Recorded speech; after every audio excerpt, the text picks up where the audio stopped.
Well, Jeff, in doing research for this interview, I found out that you have been a part of this sport for as long as you can remember. You basically grew up around this deal. Yeah, it's kind of funny you say that, Rick. But yeah, I pretty much came out of 1 year of college down in East Carolina and found myself, helping people and being around the sport. In the early 70s, I had a chance to. I guess really the first time I ever helped anybody, believe it or not, was Tiger Tom Pistone. It was back when in the early 70s when they were still running the Grand American cars, the Mustangs and Camaros, against the Cup cars at places like Martinsville and Wilkesboro in particular. And that's where I was that day. I went up and kept laps and helped figure fuel mileage for the Tiger. And that day, Richard Petty, I think, got a 3 or 4 lap lead on the rest of the field, and he started losing cylinders in that Plymouth of his, and Tiny Lung and the number 55 Pepsi, powder blue Camaro wound up unlapping himself and winning the race that day. So that was kind of like the beginning of, I guess you might call it a long relationship with the sport. Now, you had actually gone to races at Charlotte. You grew up in the Charlotte area. Yes, sir. Yes, so sir, I did. You had gone to races at Charlotte forever. I was sitting on the back straightaway, my first opportunity to see a stock car race, the day we lost Fireball Roberts, when Junior and Ned and all them crashed coming off of turn 2. We were actually sitting on the back of my dad and uncle's dump truck. We built a platform on the back of it, a little bit higher than the regular bed. And that's where I was sitting there the day that that big crash. I saw that crash. My uncle filmed that crash. He had it in 8mm footage of it, and pretty wild start to going to Charlotte. And then the first time I ever that I personally bought a ticket was for the 600 a few years later, and sat in the grandstand. That's the only time I can remember that I've ever sat in the grandstand of a cup race and watched it. But I went to at the time, anybody remembers the old original Sharpmo Speedway? There was a two-story house right there at the corner of 29 and I'm brain fade right now as far as the road runs right alongside of it. But it was right there at the corner, right in behind where Harry Hyde's shop was and Goodyear. I went in there and bought me a ticket, sat in the grandstand and watched the race that day. I love it. I mean, I fell in love with racing at the early age of 12, and it stuck with me. Now, how many teams did you wind up helping out? Independently, like I said, helped Tiger Tom Pistone, and went from there to help Tony Bentonhausen Jr. when he was running, making an effort here in the stock car area of his career. And he went back to Indy and run open wheel. A guy named Carl Adams, Frank Warren, Jim Vandiver, Elmo Langley, and the last one, I put it this way, I forgot Skip Manning. I helped Skip Manning for a short period of time, and I wound up helping Walter Ballard. That was the gentleman I helped the most as far as an independent, team was concerned. I worked around Walter and them probably a year and a half or something like that. Now, this may be legend, but did you hear about that on the school bus? Did you get connected with them? Did you know his daughters or something? No, I actually, I think it really was just a situation of being around the racetrack itself. Okay. And I think the first introduction that I ever had to Walter Ballard was through Elmo Langley, because I'd called, I think, Elmo that weekend and said, "Do you need any help?" Because a lot of times, what I do, I'd get done with school and stuff, and I was old enough to drive, so I would go and ask guys, if you need some help this weekend, and if they needed help, they'd give you the $5. They'd pay you $5. That was your pit pass back then. And, you'd be up to your responsibility to get to the racetrack. And, places like Rockingham or, driving up to Bristol or whatever, it was not a long drive. And if I had to be up there on a Saturday or whatever, I mean, a lot of times I slept in the back seat of my car. So it's just a matter of how bad do you want it. And I think that weekend, Elmo said, "I've got enough help this weekend. Why don't you call or go see Walter Ballard? I think he's needing some help." And that's really about the way it occurred. And that's the reason why I was helping him. He was probably not that far from the house anyway. I only lived about maybe 3 or 4 miles where the crow flies, to where I had to go to the shop and work on it off 115. Now, you also had a pretty successful high school football career, and you did go to East Carolina, as you mentioned. What was it like juggling football and whatever other sports that you played with your up-and-coming racing career? It was a challenge, because like anybody that's ever been in a sport of racing, you run weekends, and a lot of times you've got to work on your race car during the week. So, going to practice and in games on Friday night, it stressed you quite a bit. But, my mom and dad had a strict rule. If you're going to race, you still got to take care of your schoolwork. And I think that's, kept me motivated to make sure that when I got done with my schoolwork, I'd go out and work on the race car, dirt car that we ran. And in the meantime, I never did, not miss practices and anything like that I needed to do. So, it kept me busy. But it made me more disciplined, probably helped keep me out of trouble when I was growing up, because I couldn't go hang out with my buddies or anything. I had to sacrifice really, hanging out when everybody else had cool cars, to drive around at night and go to the different drive-in either movies or the restaurants that were around that you go get your milkshake like everybody does and play loud music and squall your tires. I didn't do a lot of that. I was too busy in the shop or trying to, do my schoolwork. Now, how far down the road were you looking when it came to football? I mean, were you looking to maybe take it further than college, or? Well, that was my overall plan. I had always aspired to play football, and everybody kept saying, you're too small to play football, because I was playing, like an outside linebacker in high school. And when I went to college, they moved me to more of a cornerback, free safety type situation, but I didn't have the speed I needed to play that. So I was kind of caught in the middle of where could I fit in as I tried to, proceed with my career. And I'd given up all other sports besides, just the racing stuff. But when I went away to college, the race cars went, because I knew that once I got there wasn't no running back and forth. So the dirt track part of my life in my early days, we sold everything to my uncle, and he had everything. So when I come back during the summer, I had a place to go hang out a little bit. But that pretty much ended what I was doing, because I was focusing on that, and then I tore my knee up.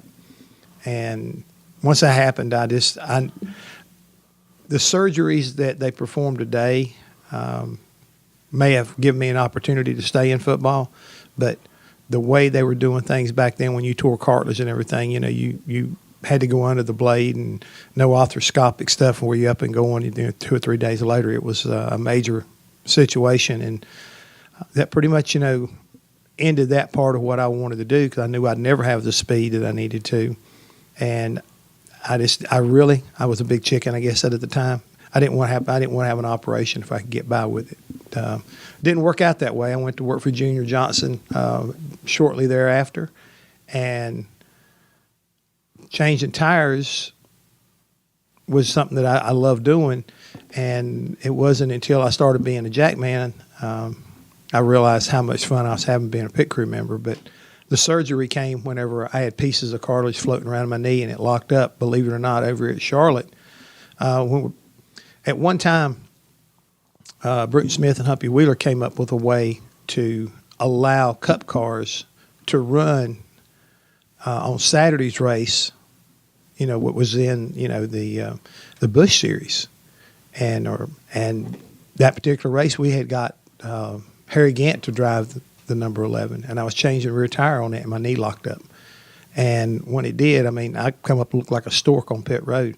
And we weren't changing 4 tires. If we'd been changing 4 tires, I would have been really in a heck of a mess. I really would have been. But subsequently, got through the end of the season. Fortunately, that race was in October, of the Charlotte race. And after the season was over with, I had an operation and got the pieces all cleaned up and was able to go again in Daytona in February. So not a big deal. So your injury takes place, you're 19, 20 years old, somewhere in there? Yeah, somewhere around 20 years old. After like devoting so much of your time to that, and having plans for after college for football, how difficult was it for you to see that go away? It always hurts because, you want that opportunity. I mean, I worked so hard in high school to get the opportunity to go to college and play college football. But the fact that I got there and was playing for East Carolina, and at that time, we had just been fortunate enough. The coach that had recruited me was named Sonny Randall, but they brought Pat Dye in, and Pat Dye, he was just leaving Alabama for his first head coaching job from being an assistant coach with Bear Bryant. I mean, who at any age did not know about the legendary Bear Bryant? And then when Pat Dye showed up at East Carolina, he brought some of that same swagger that they had at Alabama there. And, I mean, that's one of the things I thought were getting ready to be fun. I mean, a lot of fun. I knew I had hard work, to catch up because, those seniors there, they have 3 years on you or more getting ready. So, I mean, they run harder and they hit you and knock them. They give you what some people would say a slobber knocker. They hit you hard enough right there. So that's part of what I was energized about. But this is where racing gave me a second chance. Yeah. I guess I was looking for that energy of the crowd type situation, and the way it turned out, I mean, I was able to get into that, and the competition on pit road. It reignited, the desire and the commitment to get the job done quickly and efficiently. So I guess, in all sincerity, I missed it, but it was short-lived as far as what I missed because I had a new focus, to become a tire changer and how everything went into that because we didn't have schools. We didn't practice like they do today. So anything you did, you had to do on your own. And then you hoped that you got hooked up with, somebody else that could do it just equally as good. And let's face it, we were not being timed in the low teens. We were being timed in the half a second type stuff. 27, 30 seconds was kind of the speed of the day. Yeah. And to be around it and watch it grow and pick up from that point was really cool also. Now, how did you get your job with Junior Johnson? You from what I understand, you had a kind of an interesting job interview with Herb Knapp. The thing was a lot of people don't understand or don't realize is that Walter Ballard used to buy a lot of engine parts, used engine parts from Junior Johnson. Okay. Because he was running a Chevrolet. So Miss Katie, Walter's wife, would go to Wilkesboro or go to Rhonda, North Carolina, and pick up what we ever had done. When Walter didn't have time to work on gears and transmissions, well, he would maybe get Herb Knapp to either sell him a used gear or come down and work on a gear. And that's how I got to know Herb, was he'd come by after he got off work at Junior's and work on Walter's stuff and show him some things he needed to do.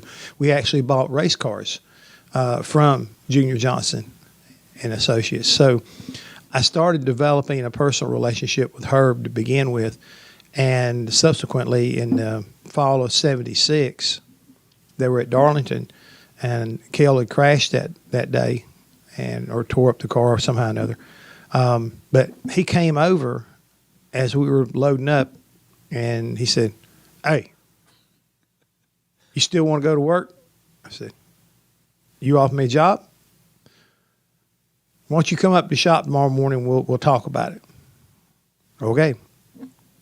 Up to that point, all the independent teams I'd worked for that offered me jobs to go to work for them full time, my dad had told me, he said, "You don't want to go to work for those guys. You'll be working 24/7, 7 days a week. You'll be, not making any money and working your butt off. He says, you need to get with somebody that's stable. Just be patient. It'll come." I went home that night from Darlington, and my dad was already in bed. And I walked in, went back there and knocked on his door. "Yeah, what do you need?" "I need to be off tomorrow." He says, "What for?" I said, "Well, Dad, Herb Knapp and Junior Johnson wants me to come up and talk to him about a job." He said, "All right." He said, "What time you got to be there?" I said, "He wants me there at 8 o'clock. He said, "Make sure you leave early enough." And that's kind of like where I left it. I drove up that morning, got lost getting there, was a little bit later than what I was supposed to have been. Herb already had the engine out of that number 11 car, and he was pretty much in there working by himself. And he told me, he said, come over here and help me out. And first thing was, he said, help me jack this thing apart. He had taken welding wire and a tape measure, and he'd gone over to another car that was sitting over in the corner and bent that wire to sit on top of where the horns were for the A-frame mounts. And he got that width there, and he got a tape measure, measured and everything, and came back over, and we heated that chassis and porta-powered it back apart where he rolled it in from when Cale hit the wall, hit whatever he did that day. And we just kept working, and we took a lunch break right around 11:30, went and ate. He ain't said a whole lot of nothing about nothing. I just kept working, kept my mouth shut. Seen Junior walk through the shop one time. Kept thinking to myself, well, when are we going to do this job interview? What's going on here? I said, it's like I've been here working all day long, and that was your job interview. I'm not seeing everything I need to see or hearing everything I thought I should be hearing. So I was getting a little bit nervous. But about 4:00 that afternoon, Herb went up to the main office up there in the shop we were working, which is directly behind Junior's house. And I seen Junior go to the house about 30 minutes later. Herb came back down there and he said, all right, Junior said that whatever I want, I can have. And he told me this is what I'm supposed to, what we're offering you. And we're offering you $800 a month, uniforms, insurance, and we give you $10 a day per diem. Okay. That was it. That was the beginning of the relationship, with Junior Johnson and Junior Johnson and Associates. And, it was definitely different because I don't want to get way ahead of what my storyline is, but man, that first deal just sounded so good. $800 a month. That, man, I ain't going to be rich. And then all of a sudden I realized $800 a month. There's 12 months, but there's 52 weeks in a year. He just cheated me out of a month's worth of salary. Yeah. But I learned later on that because of the way that he pays you, and he pays you once a month, almost like your military. Yeah. And it made me manage my money better. And what I also realized, a lot of times he would get to the end of the year, Junior would, and so he didn't have to worry about having a set bonus structure. If you were there at the end of the year and you got your bonus, it was at 4 weeks that he had held back all year, he'd give you a month's worth of salary. So he kind of caught you up, but he called it a bonus. Yeah. And the $10 worth of per diem, you never could put your form in for the per diem until after you got back. So you had to work out of your own pocket for a month. Yeah. In addition with everything else. Sharp businessman. He lived off of a lot of your money. He really. You talking about Junior? Not Junior. Okay. He was very good at knowing how to make things work. And if they give you 60 days to pay a bill, you don't pay a bill to 60 days. When I got into working with running the team and everything, I learned that also. I understand why Junior had what he did. Everybody kept saying, well, he's this old dumb country boy. One of the smartest men I ever worked for. What was it like to go from working with a team like Walter Ballard's, and I think you worked for Cuckoo Marlin at one time, and you'd work for Skip whoever. Yeah. What was it like to go from being one of the guys in the field to competing for a win every week? It was scary. Was To it? be honest with you, it was scary. I remember when we got my first win with them, and it was at Martinsville. You don't realize how much pressure's on you till you got Cale Yarborough driving and Junior Johnson and Herb Nabb at that time calling the shots. Because Herb left in 77, and that's when they brought in Travis Carter and Tim Brewer. But when I first went there, that was very intimidating because you didn't want to let them down. And when you worked on the car, it made you more accountable. and responsible for what stuff that you were supposed to be doing and checking. And it was just a constant reminder that you got people here that this is how they make their living. You know, they're racing for a paycheck, and that's how I make my living now. And so how you perform is a direct, correlation on how you perform. And here, I got there at the end of the first year that Cale won his championship. And I remember, going to Daytona in February, and that's when they crowned their champions then. And everybody from every series that NASCAR oversaw or were a part of them, they gave out their, the year before trophies. I'll never forget sitting there at that long table and being a part of that, and how, it just kind of, my head was spinning because, winning races and at the same time being a part of a championship, and then realizing once you got one, you want another one, and then you want another.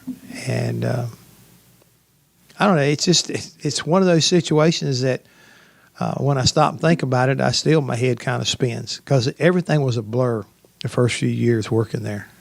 Now, were you going over the wall right off the bat, changing tires to start off with? Yeah. When did you start jacking? That happened in, make sure I get this thing right, because I had my surgery in 78. No, I had my surgery in 77. And like I say, that's when Travis and Tim came. Well, both of those guys were exceptionally good tire changers. So they took my place. And what I did then, I carried tires for a short period of time. And Junior got to the point where whenever we would, get down several laps and he knew we couldn't win, and this is probably something a lot of people didn't realize, that if Junior couldn't win, he was big on beating the traffic out of the racetrack. So he would leave early. If we got, which we didn't happen a lot. Yeah. But if we, had a problem, and we were down, and basically out of having an opportunity to win that day, that's usually he'd come over and he'd give me his headset, and he said, "You jack," and I think he had Francis Allen at that time. We'd swap off, and he'd carry tires. So that's pretty much how it got started. And I think the interesting part of it is, Junior told me whenever I started, he said, you need to start practicing so you can be my jack man, be my backup guy. First time I did it, I picked it up and run with it. And no. You got to do it the way I do it. Swinging it around behind my back. How many NASCAR officials did you take out with that thing? I never hit anybody. Okay. I never hit anybody. I don't have that claim to fame that Junior did. It was like, I think Junior, I can't remember what Johnny's last name was, but he told Johnny, and I think it was at Talladega. He told him, he said, "Look, you need to get out of my way when I'm coming around through there." He said, "Don't worry about me. I'll take care of it." He said, "All right, I'm not worried about you." And Johnny went to sleep with the front part of that race car that day. And Junior dog. It's a good thing he jumped. He'd have broke something. But he caught him right on the bottom of the heels and turned him straight up and down. I'll never forget that. But I had to start learning how to do what Junior did. And if you realize, I'm nowhere near as big as Junior. Yeah. And so I had to work on technique. And there again, probably playing football didn't hurt. Yeah. But I learned how to swing that jack. And, I'm excited about the fact that I could do it. And I was able to do it because when NASCAR finally stopped us from doing it because other people were trying to do it, I just felt like I did something that a legend did. You know what I'm saying? To this day, I think about those. He coached me up whenever I was, missing my points and my marks and everything. He'd say, "You need to do this. You need to do that." He'd watch me. He said, "You need to work on this." And I learned how to, use the jack as an assistant in getting around the corner. All I had to do was get it going, because once you got it going, the momentum of the jack, just don't turn it loose. And as long as you didn't turn it loose, and you can imagine running around the back. I'd come from my left hand when I took off running. I would do like Junior did. I would bring it around behind my back and swap hands. Yeah. And let it, if I got my weight going the right way and just let it swing out, I could literally come around the corner at someone and just direct it and aim it, right around the corner to the jack stop, and we were good. Yeah. We were golden. I mean, all the way up to where we got away from the steel jacks and the aluminum jacks until NASCAR put the stop on it. I mean, I swung it behind my back my entire career until they said no. Now, is that a technique that you teach here at the Pit Crew School? No, I mean, it's unfortunately, I've had several people want me to see that technique, but no, they wouldn't let them do it, so we don't teach it. So we don't want to teach anybody bad habits. Now, you were a young guy. You were fresh-faced, straight out of college, working along some grizzled veterans like Junior and Cale, Herb Nab, and guys like that. How were you accepted by the guys on the team? I read in your book where you had to go get a few long weights from other teams. Well, that was one of my lessons that I had to learn the hard way. People have a tendency, no matter what level you are, you got to go through that hazing to be able to kind of join the club.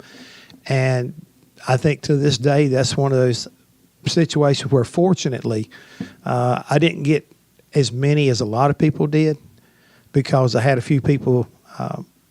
Believe it or not, the guy who kind of saved me the most was Dale Inman. Dale pulled me off, one day. He said, look, there's about 3 things you need to know. You need to know pretty quick. He said, I know you've already done one. And he said, but watch out for this one, because it's coming next. And he was the one that kind of helped me a lot. Dale is one of those guys on pit road that I used to always look up to, because he could get it done. He could get it done. He was always, he would talk to you, and at the same time, he'd like to mess with you. He enjoyed inflicting pain on everybody at that time, and grabbing you by your hand, shaking your hand, and then trying to sink a knuckle right down here in this forearm and make you say ouch. But Dale was one of those. He was the guy that everybody looked up to and had a lot of respect for. But you talk about being accepted. I think that some of that acceptance came because of who I worked for. When we weren't at the racetrack, there was a lot more camaraderie at the hotels. After the garage closed. And fortunately, one of the guys that